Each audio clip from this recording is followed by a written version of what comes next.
ভাই বলছে, কয় সারা দেশে পাইছে ধান, হেরা পাইছে সিডা। এটা কি জামাত কইছে? ইসলামী আন্দোলন বাংলাদেশের হুজুরে কইছে?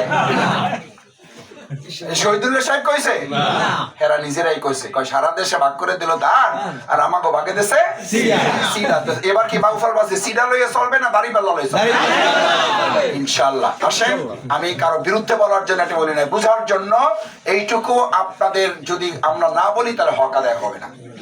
আমার ভাইয়েরা, আমরা এবার বলেছি এমপি হবে না, এবার আমরা বাউফলে সেবক বানাবো। সেবক তো সে হবে যে সেবা করার সক্ষমতা তার থাকতে হবে, বয়স থাকতে হবে, তার অভিজ্ঞতা থাকতে হবে, তার মানে যোগ্যতা থাকতে হবে, শক্তি সামর্থ্য থাকতে হবে। আমরা এমন সেবক বানাই যদি তার জন্য দুজন সেবক লাগে, সেই সেবক কি সেবক করতে পারবে?